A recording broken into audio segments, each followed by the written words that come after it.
La música de Meteoros en Malos Pensamientos.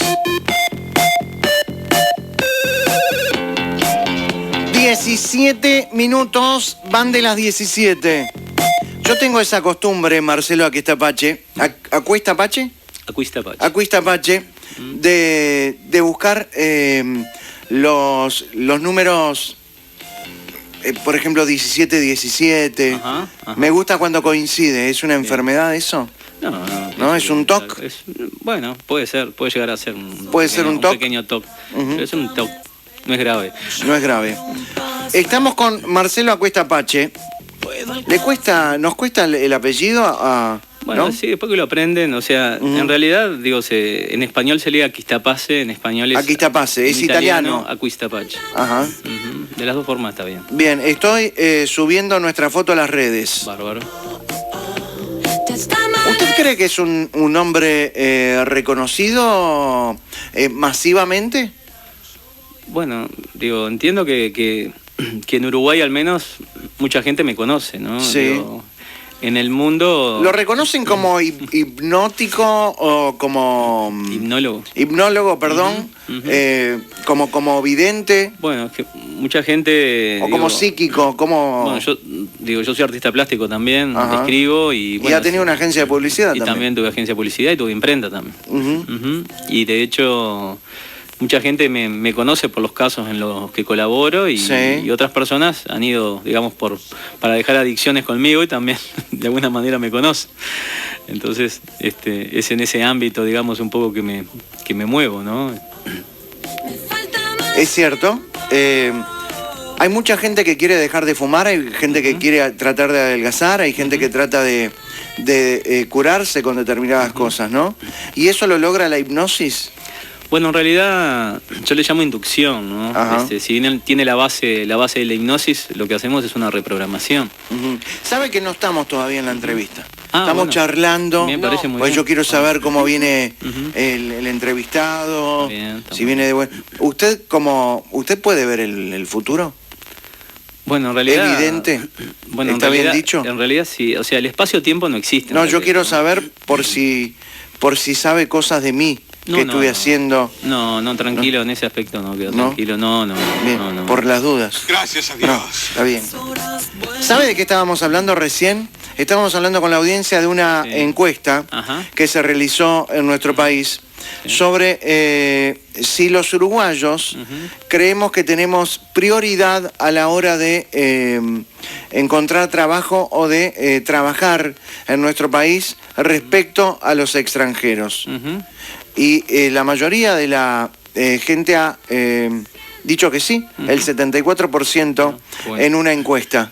¿A usted le parece que eso debería ser así?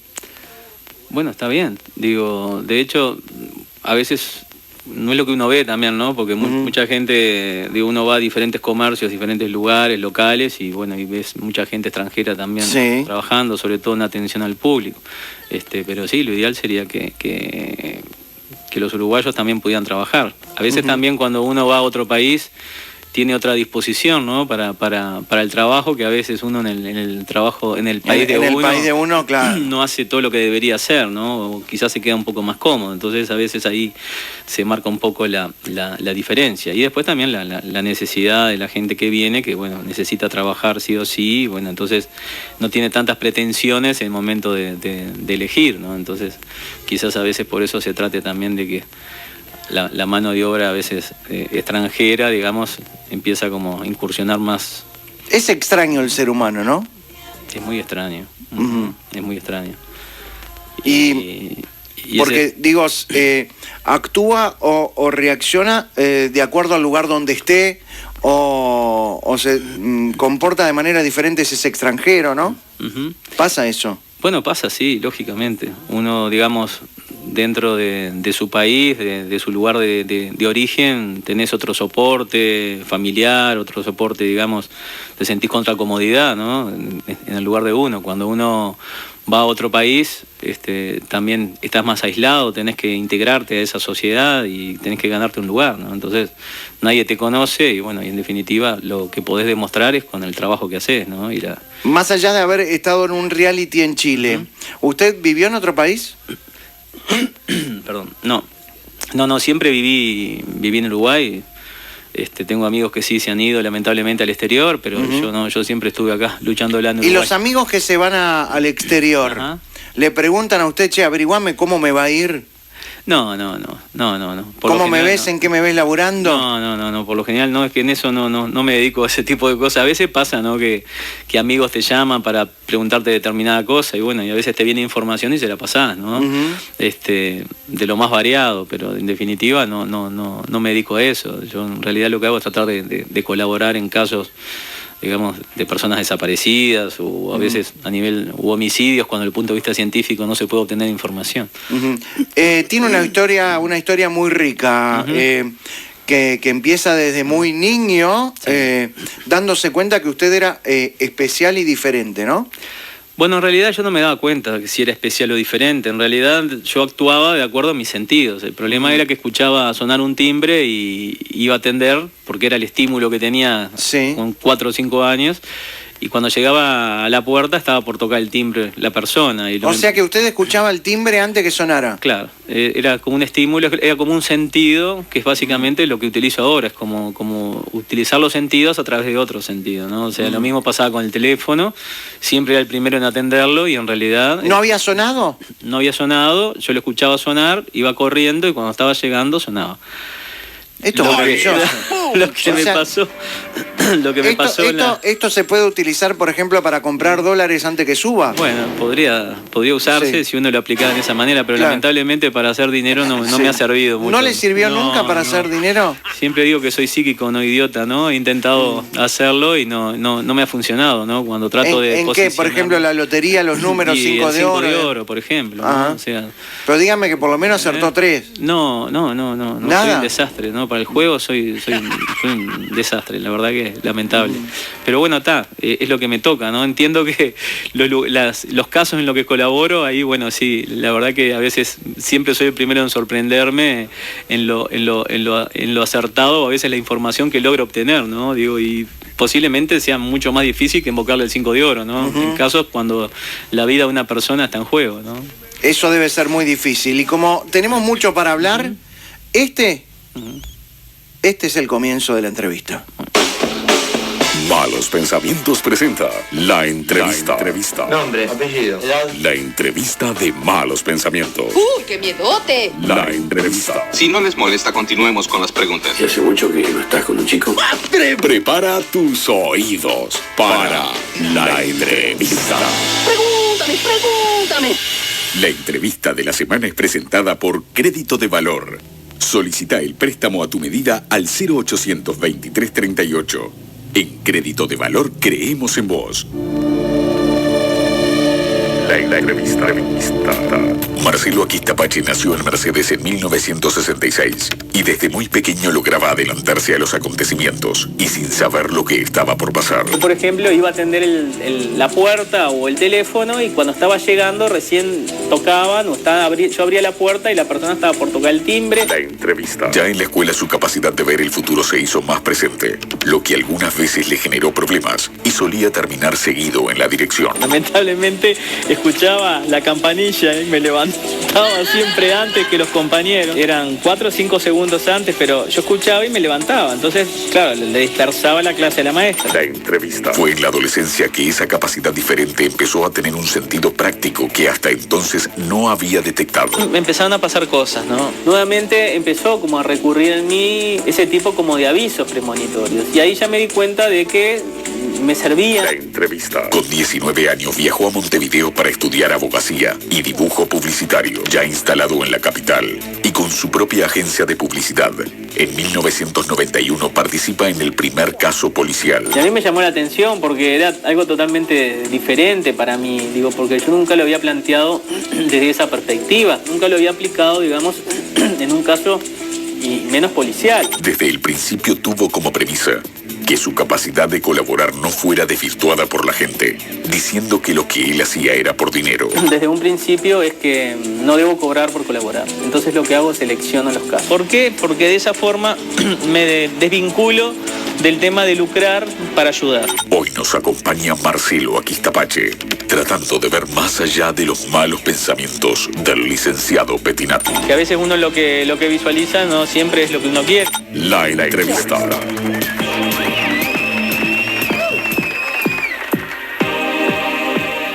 Bienvenido, Marcelo Aquistapache. Muy amable, la verdad que muy linda la historia ahí que contaron de ese personaje que a veces parece mentira, pero bueno, me pasa a mí, ¿no? Me pasa a mí. Bueno, pero ¿usted se siente un elegido?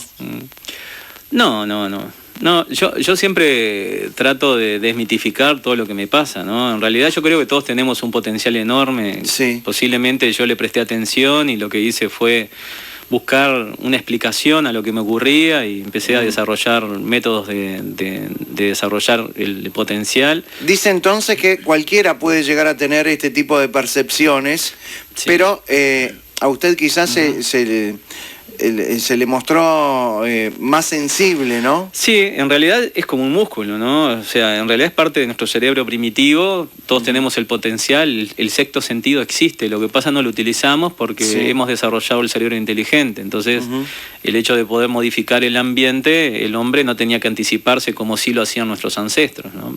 Pero el hecho de poder obtener información de un acontecimiento, los animales lo viven todos los días, ¿no? Quizás la educación y la escuela le quita a los niños esta capacidad de percibir cosas.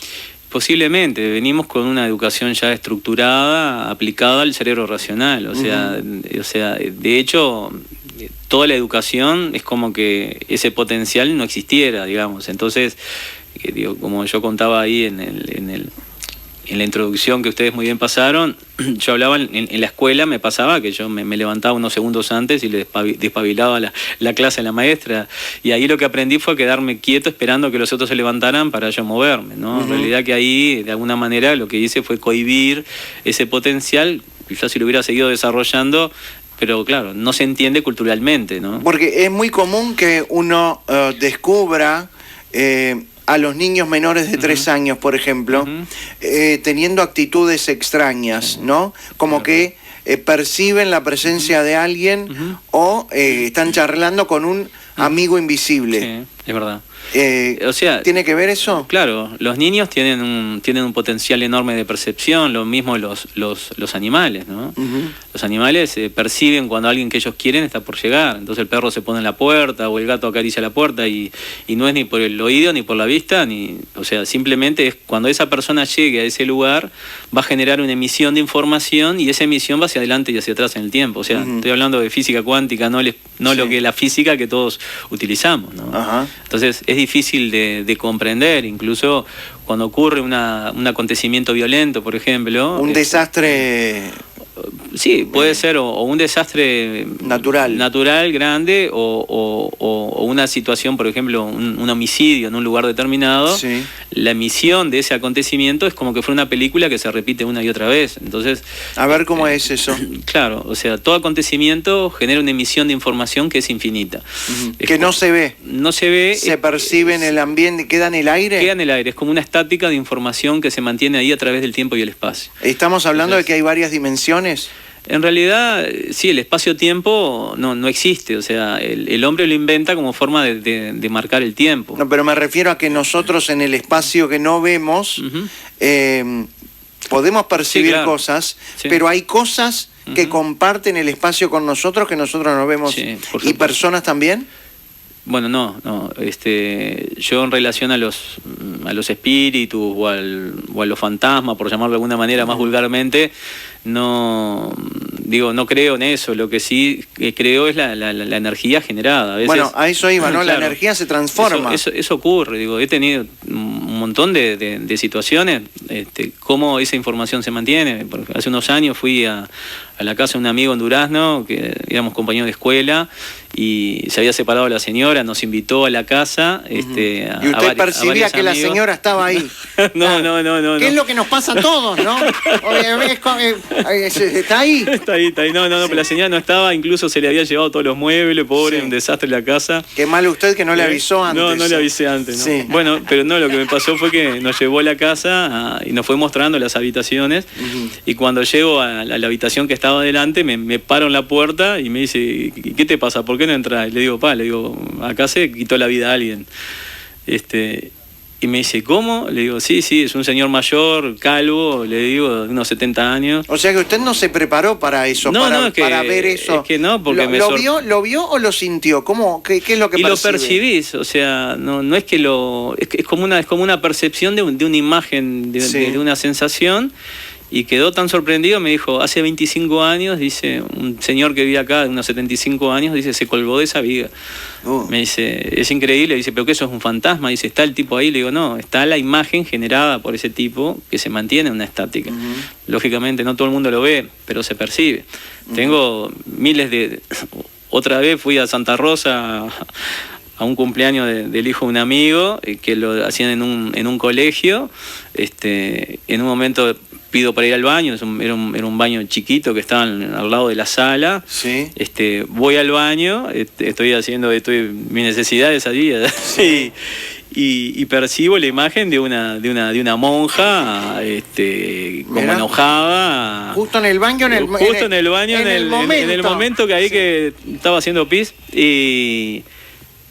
Y era tan nítida, pero además como un carácter, digamos, como enojada, ¿no? O sea que usted la estaba viendo.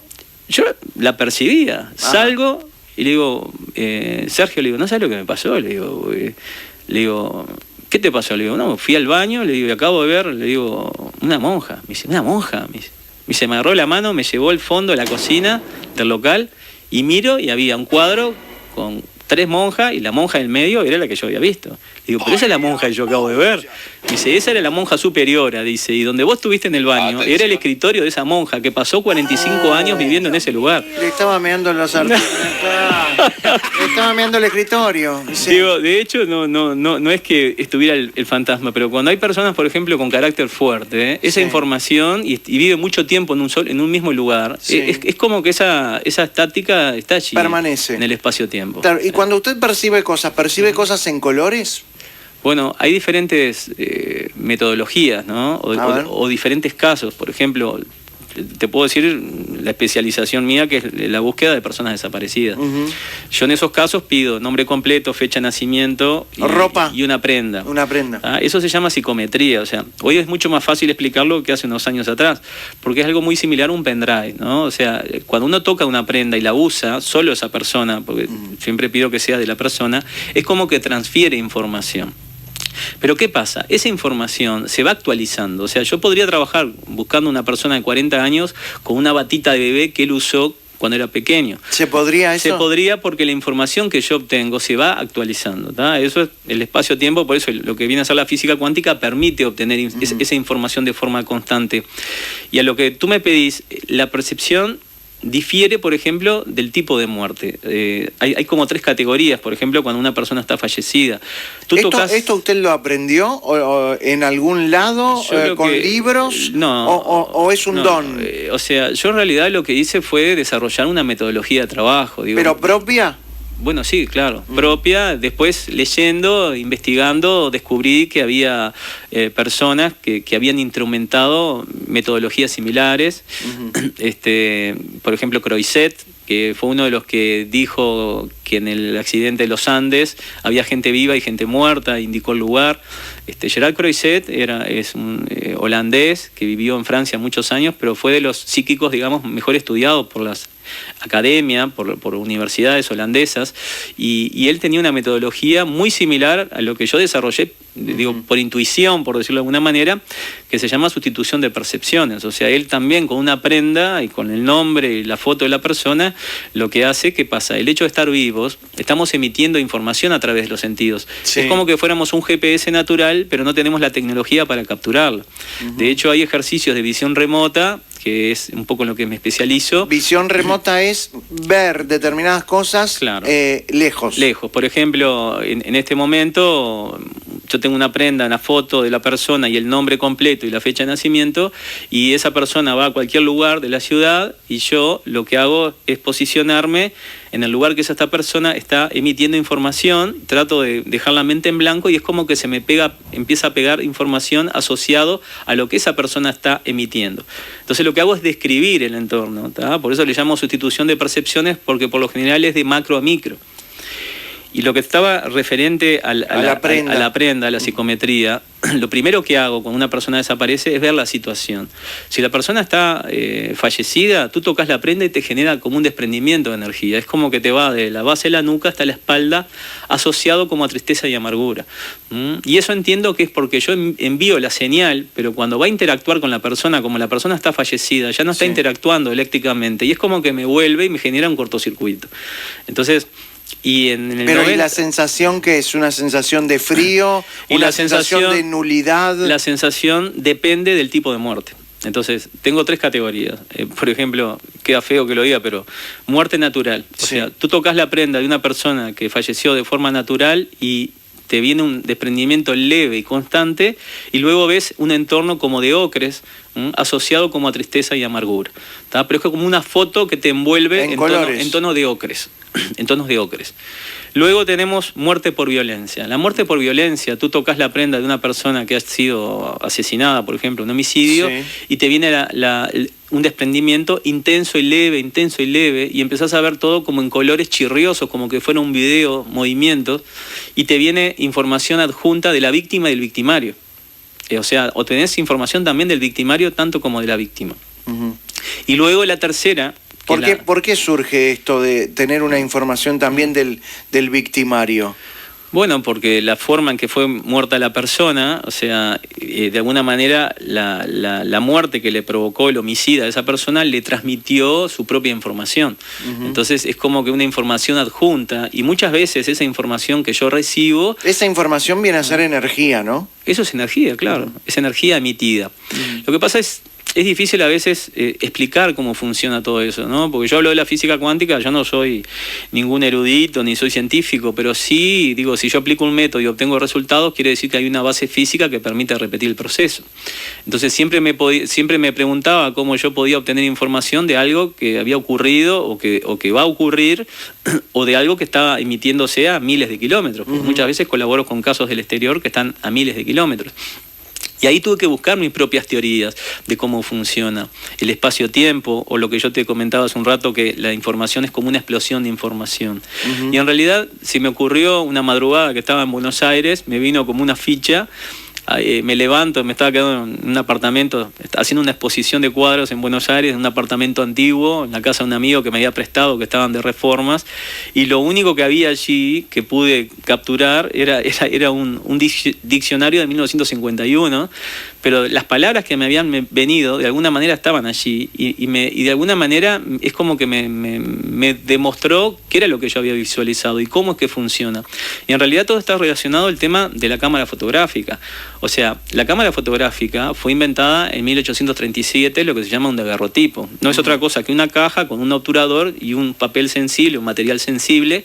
En realidad es una cámara del tiempo. O sea, el hombre detuvo el tiempo, increíblemente. Con la fotografía. Con la fotografía. Pero ahí está un poco la explicación científica. ¿Por qué? Porque la fotografía fue evolucionando. Primero era en blanco y negro, después fue color, movimiento, sonido. Y hoy en día nos sorprendemos con la digitalización, que cada 6 meses la tecnología queda vetusta. ¿Eso qué quiere decir? Que a medida que se desarrolla la tecnología, mayor cantidad de información podemos obtener de un mismo acontecimiento. O sea que lo que quiere decir es que cualquier... ¿La tecnología ayuda a que usted pueda resolver las cosas?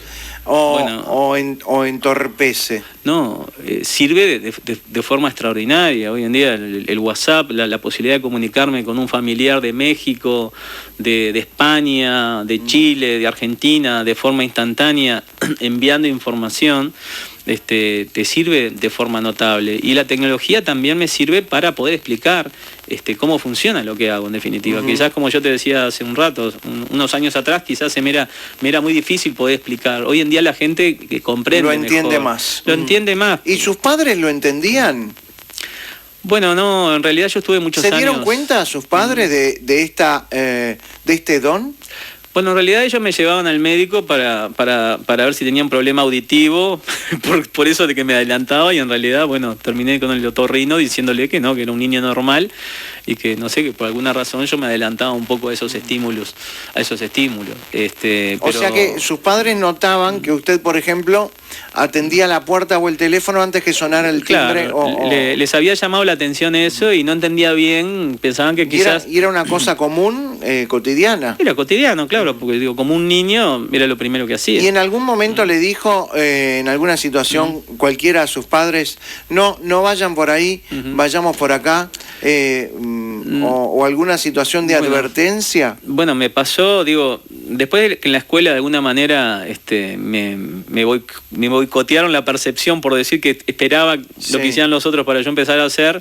Pasaron muchos años que me seguían pasando algunas cosas, pero en la adolescencia, a los 13, 14 años, me empezaron a pasar una serie de cosas. Por ejemplo, yo en ese momento estaba viviendo en San José, o sea, la audiencia no va a entender, porque hablo de Durazno, de San José. En realidad mi padre trabajaba en el banco, era gerente, entonces cada 5 años... que era ciclista. No. Iba hacia la Ruta de América. La Ruta de América, iba por todos los departamentos. No, entonces por eso es que a veces cuento Durazno, a veces Tacuarembó, a veces San José, pero bien. No, estoy cuerdo, quédense tranquilos. Entonces íbamos saliendo con unos compañeros ¿de clase? De clase, estábamos en segundo año de liceo, que iba al Sagrada Familia, y íbamos 3 saliendo cerca del mediodía, y en un momento determinado vamos llegando a la esquina y paré. Y le digo, paren acá. Y me dice, ¿por qué? Apurate, que yo tengo que ir a casa a almorzar y para volver al colegio. No, paren acá. Le digo, ¿por qué? Porque algo va a pasar. ¿Y qué va a pasar? Y en ese momento que dice que va a pasar, un camión que venía en la esquina con frutas y verduras, no sé si pinchó o qué, pero se terminó subiendo a la vereda, rompiéndose contra unos ventanales de una florería que había en la esquina. ¿Y ustedes podrían haber perdido la vida? Perfectamente, no sé si perdíamos la vida, pero posiblemente estuviéramos en ese momento allí, ¿no? Entonces quedamos sorprendidos los 3. ¿Qué dice? Ahí está. ¿Qué decían sus amigos? No, nos sorprendimos, nos asustamos más por el golpe, corrimos a ver lo que pasaba y... No, pero si un amigo mío me dice eso, yo después lo agarro, lo siento y le digo, no, pará. Bueno, a vos te pasa algo, vos tenés algo, contanos. Bueno, claro, lo que pasa, tampoco, yo manejaba esa información, digamos, como lo hago ahora, que la gente sabe. Antes era quizás un juego. Y antes era una pequeña percepción en el medio de la nada, digamos, ¿no? Que en realidad me pasaban cosas, pero digo... Por ejemplo, ¿le servía para salvar exámenes, por ejemplo, o para beneficiarse desde el punto de vista educativo? Eso me pasó Concentrate, así sabemos las preguntas de la profesora. Bueno, eso me pasó a los 17 años. Yo estaba tan Tacuarembó en ese momento. Sí. Parezco, voy de arriba abajo. Y allí conocí a Fabio Puentes, que es un himnólogo que está en San Pablo. Está en San Pablo actualmente, él trabaja con todo el tema. Su hijo también trabaja, ¿no? Fabricio también, sí, Fabricio está en Tacuarembó ahora. Y lo conocí a él en un espectáculo y bueno, él quedó sorprendido por la forma en que yo, digamos, la sensibilidad que tenía, y aparte él se enteró que yo era artista plástico. El espectáculo era de él, no suyo. El espectáculo era de él, era a beneficio de un hogar de ancianos, y yo estaba abajo mirando el espectáculo y quedé ahí, estaba tomando un helado y se me chorreaba el helado, me hizo subir y bueno, y fue ahí el jolgorio de toda la audiencia, ¿no? Porque me hizo hacer de modelo, de conductor de Fórmula 1. Mientras lo hipnotizaba. Claro, mientras estaba, porque era una hipnosis de espectáculo, ¿no? Y bueno, y a los días, luego de pasar ese papelón, yo nuevo, aparte en la ciudad, porque hacía pocos meses que estaba, me encuentra y él, yo justo estaba exponiendo cuadros, y entonces él me propuso empezar a trabajar, porque en muchas partes del mundo se desarrolla a través de la hipnosis todo lo que es la parte de arte, plástica, música, y empezamos a hacer una serie de ejercicios controlados. A mí me apasionaba la idea, pero era para mí totalmente desconocido. Y allí empezamos a hacer una serie de ejercicios. Por ejemplo, me pedía que hiciera un árbol en estado normal y después... Que hiciera un árbol en estado normal dibujando. Dibujando, porque yo dibujaba en ese momento, muchos árboles y animales, y bueno... dibujé un árbol y después en estado de hipnosis me pedía que hiciera el mismo árbol, pero realmente como lo sentía en mi interior, sin trabas culturales, sin importarme el qué dirán. Y empecé a hacer un dibujo, digo, era un árbol totalmente diferente, con una fuerza increíble, hasta la firma era diferente, pero me llamó poderosamente la atención que después usaba los dos dibujos, los ponía contra luz y coincidían las ramas y las raíces. O sea, era como el mismo árbol visto por dos ópticas diferentes, ¿no? Cuando uno entra en hipnosis, es como que entra en otro plano de la vida. ¿Es como que pierde total noción de las cosas? No. ¿No? La conciencia es la misma. Lo que ocurre cambia de lugar. O sea, pasa del cerebro racional hacia el subconsciente. El subconsciente es como un niño que se cree todo lo que el otro le dice. El subconsciente es donde se guardan los sentidos, es donde se guardan las cosas y las experiencias. O sea, viene a ser el disco duro de nuestro cerebro. Entonces, a diferencia de lo que uno cree, digamos, la hipnosis no es otra cosa que un cambio de conciencia. Lo que ocurre es que cuando la conciencia deriva al subconsciente, por eso la persona es muy lábil a hacer lo que le dicen. Por ejemplo, sos una modelo, y la persona es una modelo. O sea, el inhibidor que tiene el cerebro racional no se genera. Entonces, sos un músico, te ponen música de violín y vos te pones a tocar el violín como un loco. Y no te importa, ni te importa si se ríen o no, porque el que está disfrutando la experiencia es un niño interior, sin el tapujo que el cerebro racional puede llegar a generar. Y en realidad la hipnosis no es otra cosa que un cambio de conciencia. Lo que ocurre justamente, que es lo que yo aplico en el tema del tema de las adicciones, el adicto es tu cerebro inteligente, por eso es tan difícil dejar una adicción. Porque por peores cosas que te pasen o que te digan o que te muestren, él nunca va a permitir que esa información llegue al borne que él utiliza para generar la adicción, porque el adicto es él. Entonces nosotros lo que hacemos es desconectar al cerebro racional, que la conciencia deriva al subconsciente, y te llevo a una fábrica y te fabrico todo lo que al otro le gusta con lo que no te gusta, con las cosas que te dan asco, que te molestan, que te dan miedo, que te preocupan. Entonces, básicamente, el subconsciente es como un niño que se cree toda esa historia, por más surrealista, disparatada, se la cree. Yo le digo, eso es cigarro, y él esa información la guarda en el borne del cigarro. A la gente le cuesta enormemente entender esto, ¿no? Porque nuestro cerebro es una caja... Que es perfecta, me imagino. Es extraordinaria y es sorpresivo el potencial que tiene, y todos los días descubro cosas nuevas que es increíble. Y lo increíble es que se puede reprogramar. No el cerebro racional, sino que podés reprogramar el subconsciente. Lo que ocurre es que la medicina... El subconsciente es el de las adicciones, por ejemplo. El subconsciente es el disco duro. El adicto es el racional, el cerebro inteligente. O sea, la evolución le dio el poder y se transformó en un déspota, en un ser egoísta, ¿no? Entonces, básicamente, con él lo que hace, digamos, la medicina tradicional es negociar con el adicto. Entonces, yo no negocio con el adicto, yo lo que hago es, digamos, de alguna manera modificar el disco duro que él utiliza para generar esa adicción. Entonces, cuando él toma el control, él sigue adicto, pero cuando va a buscar el borne positivo, por ejemplo, que él necesita para generar una adicción, encuentra todo ese mamarracho que yo puse que es negativo y se genera un cortocircuito. Entonces la persona ve algo que se moría por consumir y no lo desea. ¿La gente no se asusta al saber que usted puede modificar determinadas cosas del cerebro de cada uno? En realidad yo lo que no modifico, lo que trato específicamente es el tema de la adicción. De hecho, las charlas, las sesiones son 2 horas explicando cómo funciona el cerebro y 40 minutos trabajando específicamente en él. De hecho, un poco lo que yo hago también, le da a la gente confianza como para ir y realmente lograr. Incluso nosotros nos manejamos mucho por el tema de recomendaciones. Entonces la gente va recomendado por un amigo porque sabe que fumaba como loco, tomaba alcohol, no podían creer y de golpe dejó de consumir. Bien. Entonces va confiado a trabajar. Ahora vamos a hablar luego en el otro bloque vamos a hablar de estas adicciones bien. Y de lo que usted hace. Pero me interesa saber cómo descubrió seriamente y dejó de ser un juego esto de percibir el futuro o de ver cosas. Bien. En realidad estuve muchos años boyando, ¿no?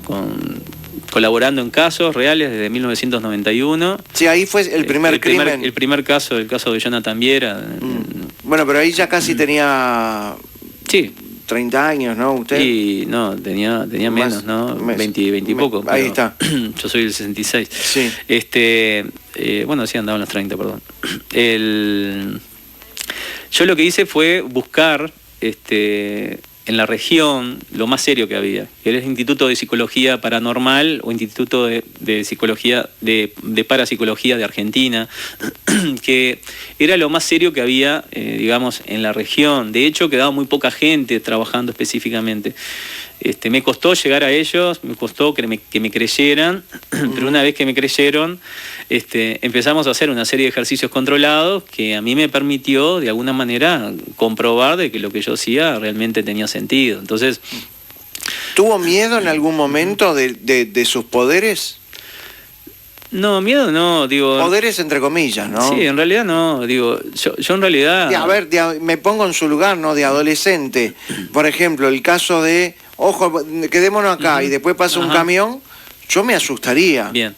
Lo que pasa en ese momento lo tomé como algo anecdótico, algo diferente. Está bien, pero si vamos sumando... Bueno, claro, ¿no? A medida que van pasando las cosas... Pasó una situación en el liceo con una profesora...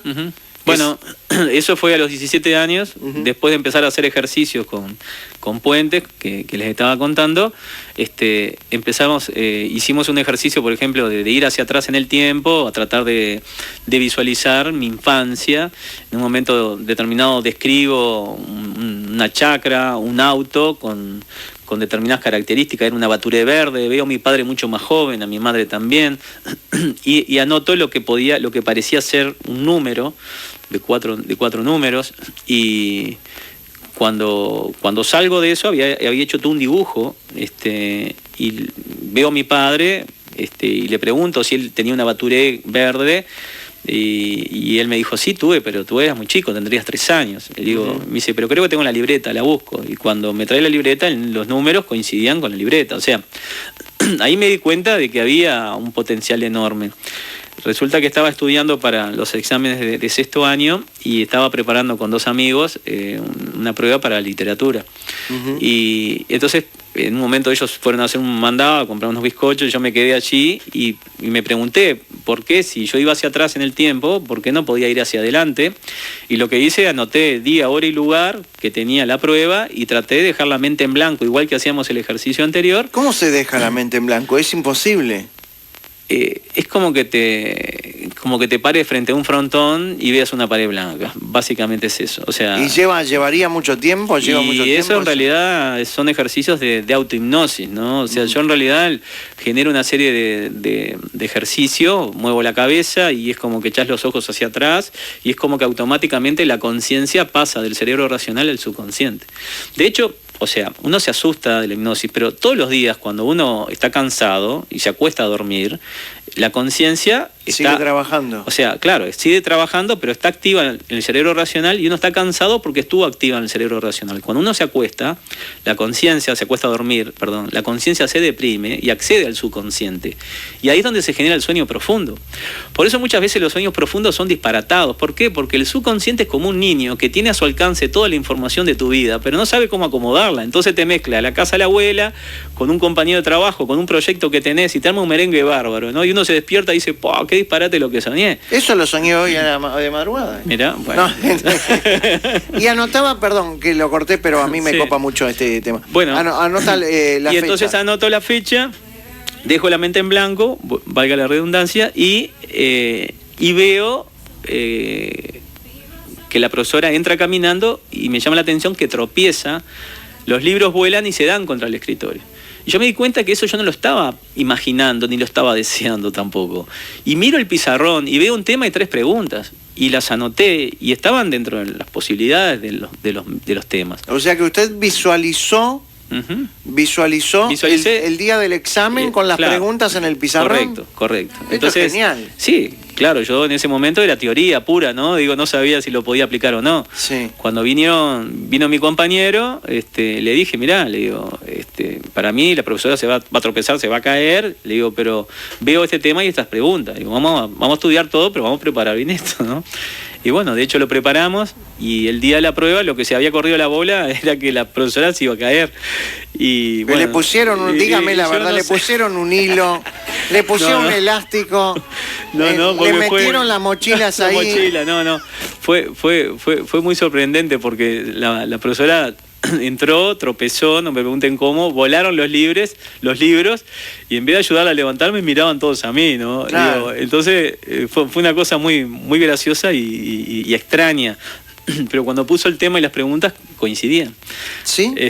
Sí, coincidían, sí. O sea, esto estaría hablando de que las visiones en algunos casos son exactas. Y sí, en algunos casos son exactas. Sí. A veces lo que ocurre es que donde uno puede equivocarse es en la interpretación racional que uno a veces hace de esa visualización. De hecho, un ejercicio que yo estuve haciendo durante varios años era tratar de posicionarme en junio y en diciembre frente a un kiosco de revistas donde sé que van a haber noticias y tratar de visualizar aquellas noticias que se destacan por sus características y que no sean corroborables o que sean compatibles de que sucedan, digo, cosas que salieran de lo común. Y de hecho es un ejercicio que lo hice durante varios años y digo, realmente es sorprendente, ¿no? Cómo terminan coincidiendo esas visualizaciones. ¿Es cierto que usted dijo que el presidente de la República no termina su mandato? Bueno, sí, digo, fue una de las visualizaciones que hice en el 2013. A veces los periodistas son medios pícaros porque justo al año siguiente estaban las elecciones. Sí. Y estaba el Mundial de Brasil también. Y bueno, y de hecho en las visualizaciones sí veía que, bueno, Tabaré Vázquez era, digo, todo el mundo sabía que podía llegar a ser presidente, pero lo que me llamó poderosamente la atención era que Sendik, yo lo veía en un segundo lugar, y en ese momento Sendik, digo, estaba en un puesto 18 creo, y fue catapultado justamente por la elección interna. Terminó de vicepresidente. Otra de las características... ¿Usted visualizó antes que formalizaran a Sendik como candidato a vicepresidente? ¿Lo visualizó como el vicepresidente? De hecho, me llamó poderosamente la atención que veía que pasada a mitad del mandato, veía que Sendik se destacaba de forma importante a nivel de los medios. Tenía un destaque muy importante. Sí. Y después otra noticia que me venía asociado era como un quebranto de salud de Tabaré Vázquez que a mi criterio no le permitía terminar el mandato. De hecho entendí que quizás, como Tabaré Vázquez le pasaba eso, quizás Sendik asumía como presidente, que de hecho nunca había pasado que un vicepresidente renunciara. Y ahí es donde entiendo que quizás el cerebro racional me jugó una mala pasada, porque nunca pensé que fuera a pasar lo que pasó con Sendik, ¿no? En definitiva, que terminó renunciando como vicepresidente. Cuando ocurrió hace poco, y lamentablemente, el fallecimiento de la señora de Tabaré Vázquez, pensé que quizás se trataba de algo de eso. Que podía ser algo íntimo vinculado al presidente, un fallecimiento, pero no era exactamente lo que yo había visualizado, digo. ¿Usted había visualizado la muerte del presidente?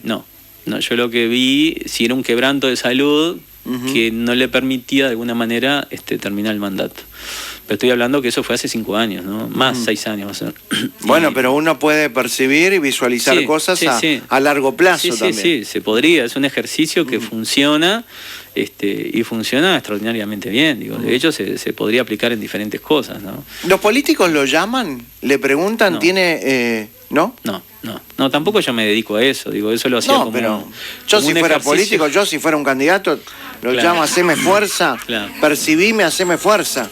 Claro. Sí. No. ¿Sabe quién va a ser el próximo presidente de la República? No me interesa no lo busqué tampoco, porque el problema es que el fútbol y la política siempre hay... Despiertan pasiones. Y a veces uno, porque dice cosas, la gente piensa que es porque uno quiere y en realidad es porque va a suceder, en definitiva. Entonces, a veces quedás en el ojo de la tormenta. Lo mismo pasaba, por ejemplo, que en la visualización del 2013 yo veía que Uruguay lamentablemente no llegaba a la final, digamos, o que tenía una preponderancia en el Mundial. Sin embargo, sí veía que Argentina había grandes festejos, muy similar a los del 78, ¿no? Y de hecho, bueno, se terminó dando que Argentina salió segundo, ¿no? ¿Cómo obtiene toda la información? Porque recién hablaba de esa historia de entrar a la casa de su amigo y percibir que había la energía de un tipo que se había colgado hacía muchísimos años.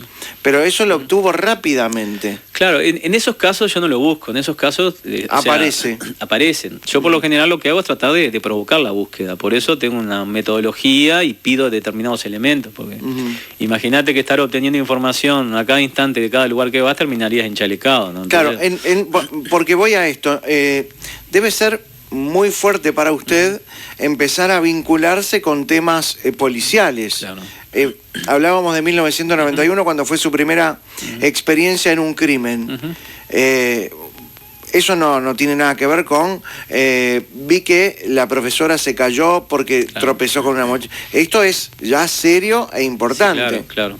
Ajá. Sí, de hecho, y para formar parte de esas investigaciones, usted tendría que estar absolutamente seguro y convencido que lo que usted tiene es un don real que podría llegar a aportar, ¿verdad? Por supuesto. No, o sea, yo eso tengo la seguridad, de hecho lo he hecho y digo, se ha ido dando los casos mediáticos, digamos, que se conoce mi participación, estamos hablando que es un 3% de todos los casos que colaboro. Claro, pero hablaba del primer caso, 1991, y la pregunta es, ¿cómo sabía usted que ya estaba preparado para colaborar? No sabía. Lo que pasó fue que la información que yo proporcioné en ese caso se fue corroborando desde el punto de vista científico y terminó dándose todo lo que yo veía, ¿no? Porque había detalles que yo no tenía cómo saber, sin embargo, cuando la policía averiguó, estaban allí presentes. De hecho, digo, siempre sigo sorprendiéndome y siempre sigo con esa duda, digamos, interna de que si lo que hago realmente funciona. Y de hecho funciona, pero digo, siempre estás sorprendiéndote porque te parece mentira. Es una prueba, cada caso es una prueba. Claro, cada caso es una prueba y lamentablemente no me va a dar la vida, digamos, para demostrar de que realmente esto funciona. Independientemente... funciona porque de acuerdo a los casos donde ha participado ha aportado muchísima información. Por supuesto, en ese aspecto sí, digo, pero siempre está esa base en general, digo, de que te asocian con un chanta, de que te asocian con que uno pretende lucrar o que uno se aprovecha de la situación de las personas en debilidad. Bueno, pero es muy difícil aprovecharse en una situación cuando hay un homicidio, por ejemplo. Bueno, no existe. No, lógico, no, pero... Sobre todo porque usted no cobra en esas cosas. Por supuesto, no, es que, digo, yo por eso es que no cobro. Es más un desafío personal de poder aportar desde su lugar, ¿no? Es que, digo, ¿se pueden hacer muchas búsquedas a la vez? Sí, varios casos a la vez. Sí, independientemente. De hecho, a mí me llegan a mi domicilio 3, 4 casos de diferentes partes del mundo. O sea, toda la semana. Yo, de hecho, los jueves, por ejemplo, es un día que dejo para tratar de colaborar en esos casos y también para venir acá a Malos Pensamientos. Está bien. Hábleme de del caso más sorprendente que tenga que ver con el exterior. Bueno, hay cientos de casos sorprendentes, digo, no te puedo decir uno específico, digo, hay casos que te sorprenden de forma extraordinaria, porque digo, la visualización de la descripción del lugar es increíble cuando tú mandás determinados dibujos que percibís, que no sabés ni en qué lugar están, y terminan coincidiendo de forma extraordinaria, ¿no? Desde el punto de vista geográfico, determinadas características, y que por esa sustitución de percepciones que uno hace, la policía va o los familiares y se encuentra a veces un cuerpo o se encuentra un testigo que vio algo, ¿no?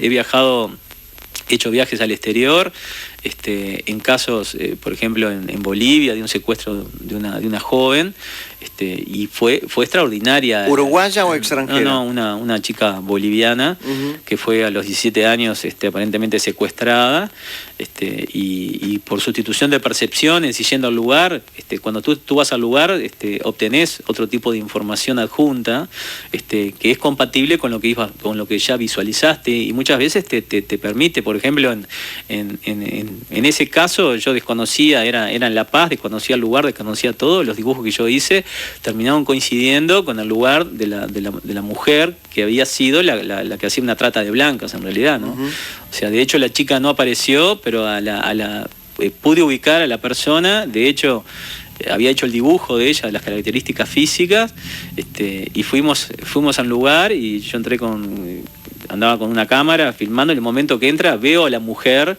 que para mí era ella, la filmo, la sigo, y cuando ella ve a los padres que estaban conmigo, de la chica que había sido secuestrada, sale corriendo, por ejemplo, ¿no?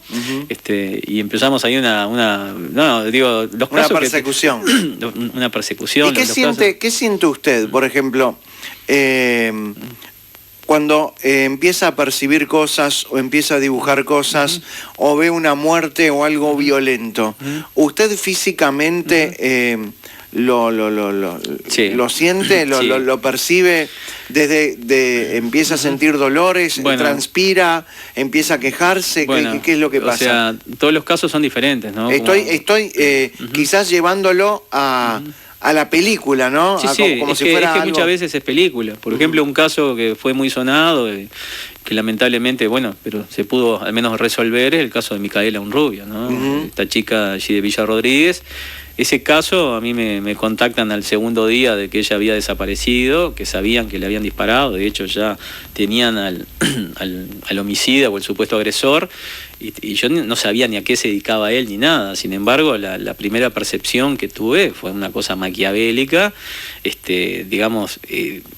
vi ante mis ojos un descuartizamiento como una cuchilla, como una cosa que nunca había visto. O sea, es como que te metes en el mundo de alguien totalmente diferente a lo que haces, y de hecho desde un principio insistí en esas características con el riesgo que uno corre, porque en definitiva, es la primera vez que me pasó un caso con de esas magnitudes y de esas características, y lo expuesto que podés quedar de decir de que el cuerpo lamentablemente fue descuartizado, y que después la chica aparezca bien, ¿no? O sea, y sin embargo, lamentablemente, fue como lo había visualizado. No, y también puede suceder que usted diga, el victimario es pelado, tiene un programa de radio, parece buen tipo, y usted me acusa de descuartizador, claro. Es un problema después para usted también, ¿no? No, por supuesto, tampoco puedo salir así. Claro. Lo que sí yo puedo dar es mi percepción, en ese caso, terminó coincidiendo, ¿no? Pero hay casos... Pero le había preguntado sobre cómo somatiza usted el encuentro de algo turbio. Por ejemplo, una de las características que yo te explicaba hoy, que es muerte natural, muerte por violencia, y después el suicidio, por ejemplo. El suicidio es terrible, tú tocas la prenda de un suicida y es como que te electrocuta. La sensación de arrepentimiento es extraordinario en la gran mayoría de los casos. O sea, la persona cuando se quita la vida se termina arrepintiendo, pero cuando se arrepienten ya están en un hálito de vida, o sea, y lamentablemente vivís la experiencia desde la perspectiva del suicida. Si se ahorcó, si se disparó, si se envenenó, o sea, y muchas veces tengo que vivir realmente un trago muy amargo, muy feo, con toda esa carga negativa que te genera. Claro, ahí está. ¿Cómo se quita esa carga negativa? Bueno, yo tengo diferentes cables a tierra, ¿no? En mi familia salgo a caminar, hago algo de deporte, escribo, pinto, o sea, mi trabajo. Lo que sí me sorprende a veces también la metodología que desarrollé, de alguna manera me permite entrar y salir, ¿no? Que en definitiva... ¿Le pasó alguna vez de estar durmiendo y despertarse habiendo resuelto en el sueño un caso? Sí, me ha pasado. A veces quedás enganchado y te acostás a dormir y te baja información. Y ahí te levantás y empezás a anotar, dibujar, y es extraordinario. ¿Otra vez, Marcelo? Acá venía a dormir, por favor. ¿Qué tal? Sí, mi mujer sabe cómo la tengo, pobre. Me dice, otra vez te levantás. ¿Cómo le contó a su mujer cuando la conoció que usted visualizaba cosas o percibía cosas a futuro y en el pasado? Bueno, en realidad ella no le dije mucha cosa al principio, ¿no? En ese momento, no estaba muy saneado. ¿Averiguó con cuántos hombres empezó, se concentró? El tipo acabo de conocer una chica y se concentra y empieza a dibujar un hombre, dos hombres, grande, 4 hombres, 5 hombres, y se para un poquito. Ahí después... Tenemos que hablar, dijo. No. Sí. No, ella era estudiante de medicina en ese momento, y lo que sí le conté que pintaba, que era artista plástico, le fui mostrando algún cuadro para que no se asustara mucho de a poquito.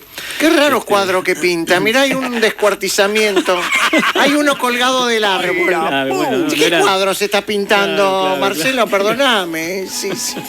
Bueno, no hago exactamente eso, pero claro, sí son personajes bastante extraños, surrealistas. Sí, ¿no? sí. Pero bueno, de a poco se fue enterando. De hecho, yo estuve muchos años sin decirle a muchísima gente lo que hacía, ¿no?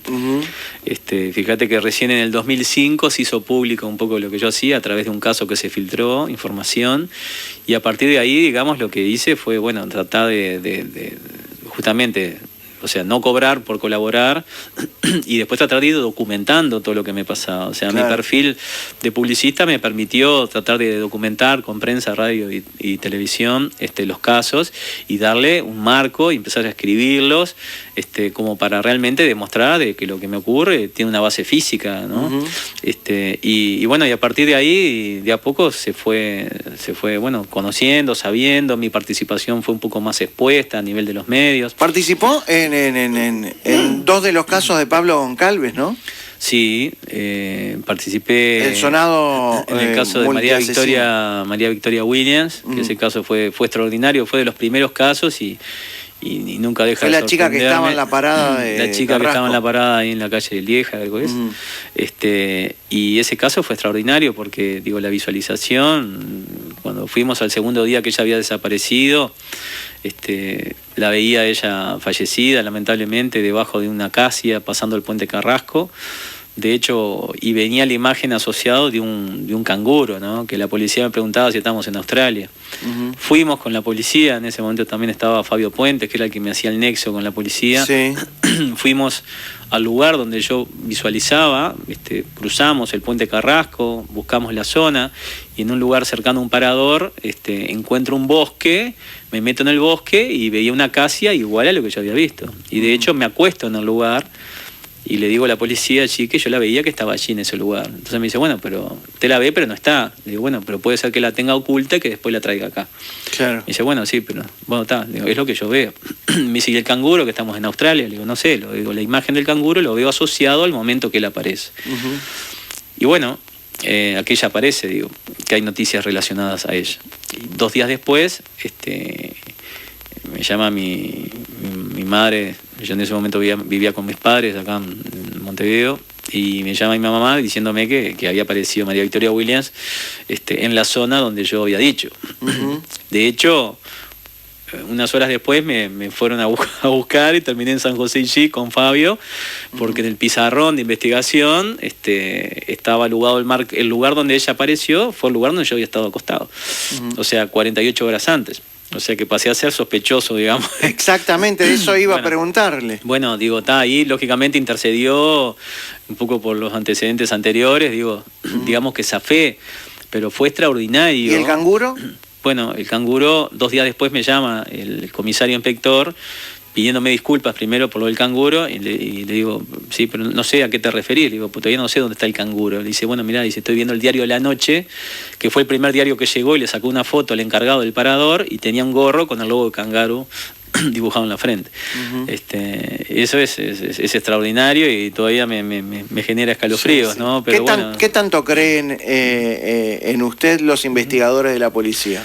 Bueno, hay de todo, ¿no? Hay gente que se lo toma muy en serio y otros, digamos, como un manotazo de ahogado, ¿no? Pero en definitiva, digo, yo trato de colaborar siempre que puedo, y sinceramente, digo, hay casos que realmente son extraordinarios. Muchas veces hago un identikit que termina coincidiendo cuando terminan procesando a la persona, ¿no? Con la persona que dibujé, las características. ¿Cuántos hijos tiene? Tengo 4.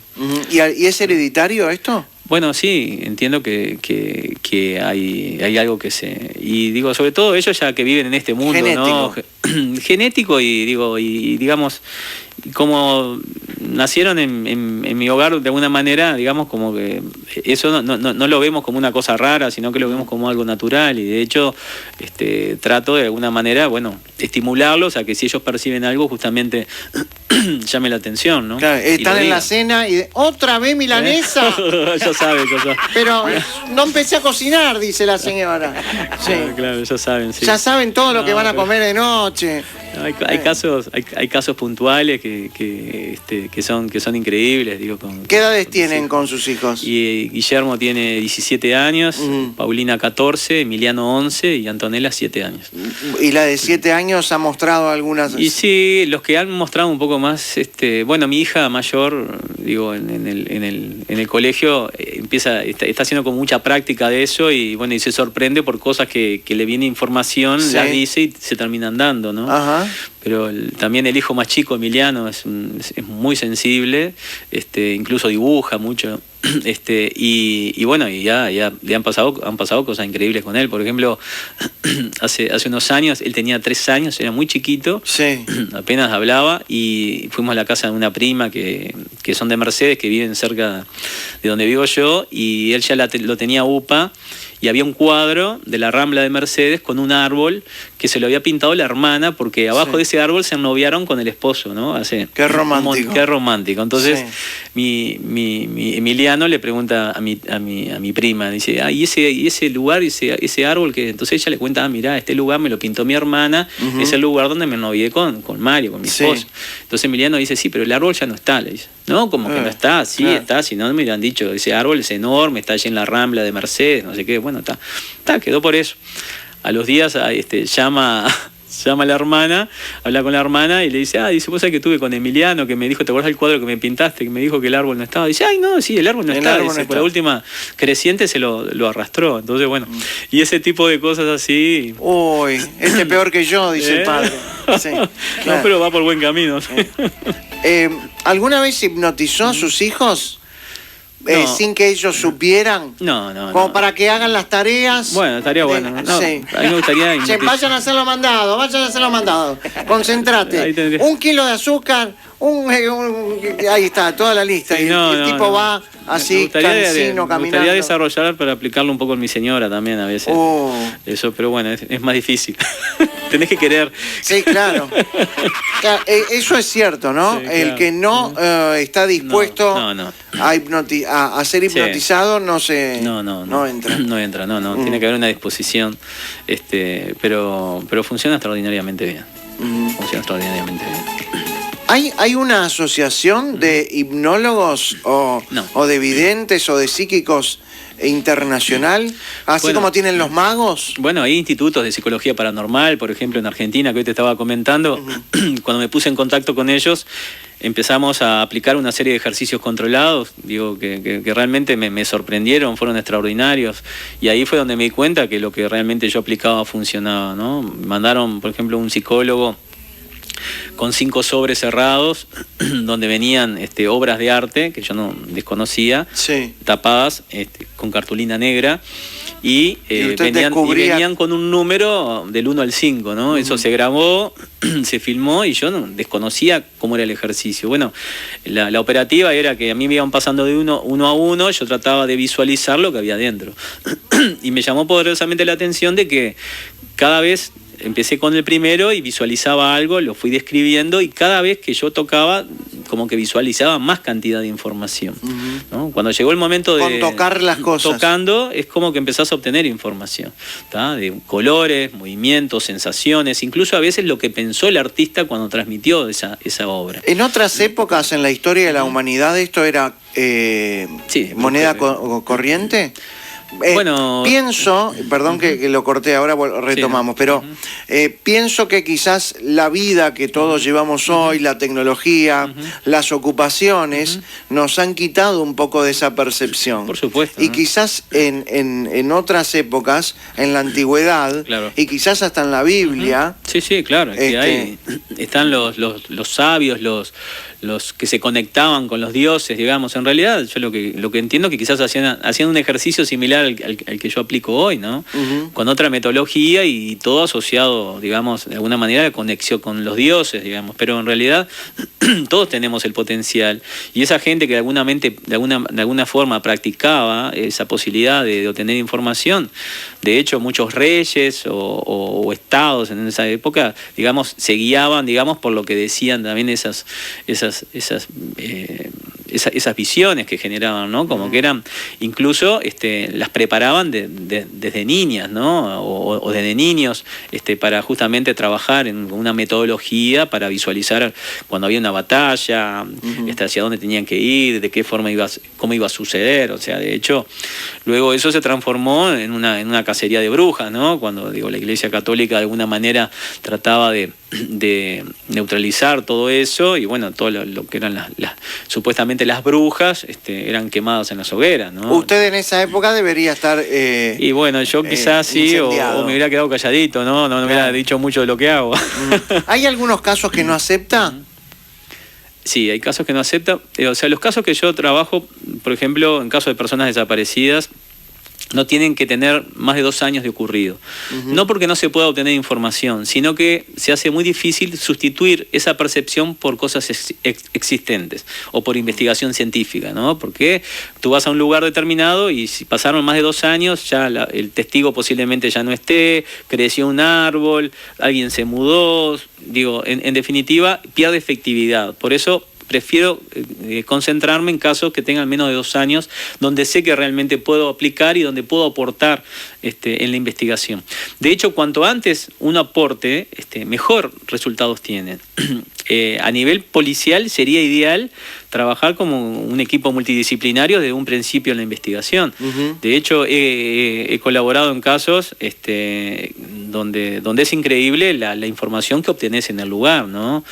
La descripción, información que obtenés, luego sirve a la policía para poder dar con un homicida. Por ejemplo, me acuerdo un homicidio terrible que hubo con una joven que era una joven meretriz en Montevideo, que fue golpeada, destrozada, fue terrible, y me vino un montón de información al respecto, entre ellos un anillo con determinadas características, que era zurdo, y bueno, de hecho el ex marido en Facebook encontramos una foto con el mismo anillo que yo había dibujado, y era zurdo, y era un ex policía y ex marido, que no se lo podía, vincular al homicidio.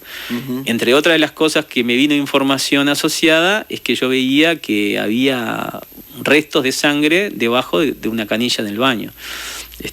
Y la policía no había encontrado, no se había percatado indicios, pues fue técnica, desarmó la canilla y se encontró sangre del homicida y sangre de la víctima, y de hecho por eso lo pudieron procesar. Claro, porque viene uno y dice, veo anillos, veo una mano, y el tipo que tiene el anillo en la mano dice, sí, yo veo... Claro, lógico. Es imposible procesar a alguien con... No, por supuesto, por eso te digo, todo lo que uno visualiza de alguna manera tiene que tener un sustituto desde el punto de vista científico. Un hilo policial, ¿no? No deja de ser parte de mi imaginación, pero cuando tú podés empezar a sustituir, y de hecho corroborás desde el punto de vista científico, ahí es donde mi aporte puede llegar a tener una utilidad muy importante, ¿no? ¿Qué sintió o qué percibió al entrar al estudio? Un olor a café riquísimo. Nos vamos a la pausa, a tomar un café antes que se enfríe.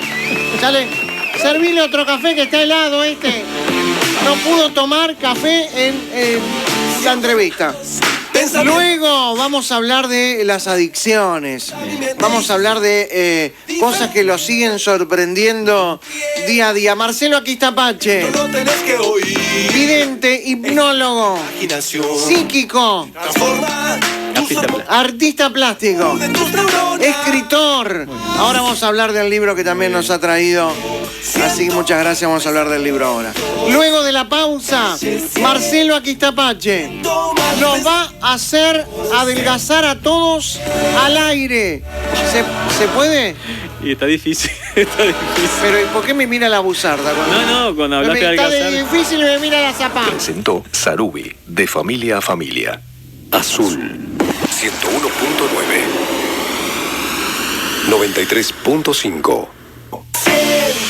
Siento malos pensamientos en la calle, siento malos pensamientos en mi mente, siento malos pensamientos en la calle, siento malos pensamientos.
41 son los minutos que van de las 6 de la tarde. En la entrevista de la semana, Marcelo Aquistapase. Está bien, suena bien igual. Bueno, hipnólogo, vidente, ¿no? Está bien. Psíquico, Está bien. artista, También. pintor, También. Padre de familia. padre de familia, buen padre de familia. Buen hijo Bien, también. también. ¿Sus padres viven? Sí, por suerte, papá Bien. tiene 90 años y mamá Bueno. 84 y están Sí. bárbaros los dos. Y somos 5 hermanos, así que gracias a Dios todos felices y contentos, bien, con salud. ¿Le llegó a decir a sus padres, ¿vieron que yo no estaba mintiendo? Bueno, no, Yo me imagino pero- una situación así, ¿no? Viejo, ¿qué hacemos con este nene? Se pasa inventando que Claro. suena el teléfono, Claro. que va a haber un accidente, que ve un tipo acá, que hay una mujer adentro de la cama. ¿No? ¿Le pasó eso? Bueno, ¿No no, confiaban en usted, sus padres? Bueno, lo que pasa, digo, fue, como yo te digo, fue mucha sorpresa para ellos también. Mi Claro. madre era como más abierta a eso y me apoyaba un poco. Digo, mi padre como que se enteró un poco como todo el mundo, ¿no? Cuando en el 2005 de alguna manera empecé a contar lo que me pasaba y empecé a documentar lo que me pasaba y bueno, en definitiva ahí empezó a prestar atención y bueno, se dio cuenta así de que realmente esto funciona, ¿no? ¿Hay vida después de la muerte? ¿O es una pregunta que no puede responder? Obviamente no Bueno. puede responder porque no fue a ningún lado. Bueno, sí, no pero, fui, vine. pero Yo lo que creo que es todo un tema de energía, ¿no? O sea, una energía se diluye y se transforma en otra, ¿no? Digo, si bien soy católico y ¿cree en Dios? bueno, creo sí en un ser supremo o en lo que ¿Pero como energía o como energía, como un humano? como un creador. Ujú. Sí, mi madre me va a matar, pero digo, en realidad creo que sí que hay algo que Bueno, si como lo va a creador, matar, vas a ver. Cuando lo va a matar, entonces cuando me mate, ahí te escape. cuento, ahí vengo y te cuento. Sí. No, pero en realidad yo creo que es todo un tema de energía, ¿no? Ujú.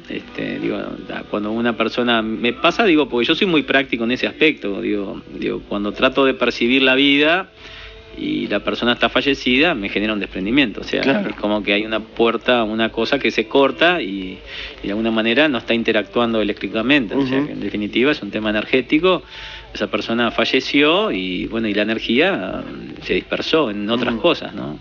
Se transforma la Se energía. transforma, sí, claro. Estaba leyendo algunos mensajes que son increíbles, ¿no? Estoy haciendo terapia de hipnosis para tratar un TOC. Es genial, dice Santiago. Ujú. También existe eso, ¿no? Sí, anda muy bien, anda Ujú. muy bien. Ahora vamos a hablar de eso. ¿Qué es un déjà vu? Dice alguien, Javier dice. O el déjà vu es cuando uno vive una experiencia. Y cree haberla vivido ya Cree haberla vivido anteriormente. anteriormente, Pero, ¿por qué sucede eso? Pregunta.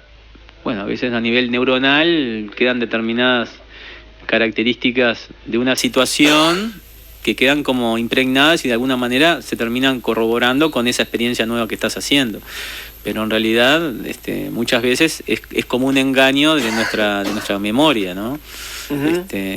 Es diferente cuando uno llega a un lugar y percibe algo relacionado a ese evento. Pero el déjà vu es algo que nos pasa a todos y es algo natural, que uno va a un lugar donde nunca fue y piensa que ya pasó por ahí o que algo relacionado o similar a eso ya lo vivió, ¿no? Bien, hay un montón de mensajes que hablan de Ignacio Susaeta, por ejemplo, que es un chico que sigue desaparecido Sí. desde hace mucho tiempo. Sí, Ignacio Susaeta, yo incluso conozco a los papás, porque incluso el papá había ido para dejar de fumar conmigo. y bueno, es un caso bastante paradigmático, porque hay casos que uno puede obtener mucho más información que otros. Digo, Sí. en el caso de él... ¿Sigue desaparecido? Sigo existiendo, sí, está desaparecido, pero no me genera desprendimiento. O sea, cada vez, he intentado muchas veces posicionarme en el lugar donde está y visualizo lugares diferentes.